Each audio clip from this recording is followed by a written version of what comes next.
তরুণদেরকে হত্যা করা হয়, তাদের মধ্যে অন্যতম রফিক জব্বর, সালাম, মশিউর সহ অনেকেই। তাই এই দিনটিকে শহীদ দিবস হিসেবে ঘোষিত করা হয়। 1999 সালে 17 নভেম্বর জাতিসংঘ কর্তৃক আন্তর্জাতিক মাসিক মাতৃভাষা হিসাবে গৃহীত হয়।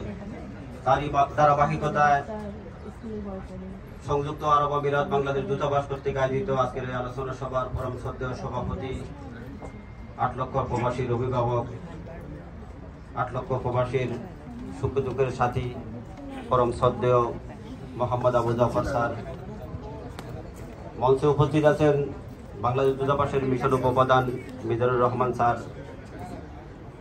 আরেকজন অতিথি যিনি আমাদের আসনকে আলঙ্কিত করেছেন, টার্কির মাননীয় রাষ্ট্রদূত এবং তার সহধর্মিণী। উপস্থিত আছেন বাংলাদেশ মহিলা সমিতির সম্মানিত সভাপতি সহ সকল নেতৃবৃন্দ, মহিলা অঙ্গনের নেতৃবৃন্দ। উপস্থিত আছেন বঙ্গবন্ধু পরিষদ কেন্দ্রীয় কমিটির ভারপ্রাপ্ত সভাপতি শওকত আকবর ভাই এবং সাধারণ সম্পাদক নাসিরউদ্দিন তালুকদার। উপস্থিত আছেন আমার প্রাণপ্রিয় সংগঠন আবুধাবি আওয়ামী যুবলীগের সম্মানিত সাধারণ সম্পাদক মাহবুব খন্দকার সহ ইদারুল হক সহ সকল নেতৃবৃন্দ এবং বাংলাদেশ বিমান, জনতা ব্যাংক, বাংলাদেশ স্কুল এবং আমার প্রাণপ্রিয় প্রবাসী ভাইয়েরা।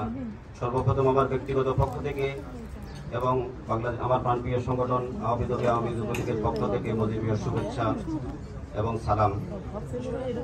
আসলে বক্তব্য দেওয়ার অবকাশ রাখে না, আমাদের মাননীয় রাষ্ট্রদূত খুব সুন্দর বক্তব্য রাখেন, ওনার বক্তব্য আমরা শুনব। আমি শ্রদ্ধার সাথে স্মরণ করি 52 ভাষা আন্দোলনে সকল শহীদদের আমি শ্রদ্ধার সাথে স্মরণ করি। 1000 বছরের শ্রেষ্ঠ বাঙালি, যার জন্ম না হলে পৃথিবীর মানচিত্রে বাংলাদেশ নামে পরিচিত হতো না, বাঙালিরা বিশ্ব সভায় স্বাধীন জাতি হিসেবে মাথা উঁচু করে দাঁড়াতে পারত না, সেই বঙ্গবন্ধু শেখ মুজিবুর রহমানকে। এবং 15ই আগস্ট সকল শহীদদের প্রতি বিনম্র শ্রদ্ধা জানিয়ে আমি আমার সংক্ষিপ্ত বক্তব্য শেষ করলাম। জয় বাংলা, জয় বঙ্গবন্ধু। ধন্যবাদ। আমি আহ্বান জানাচ্ছি জনাব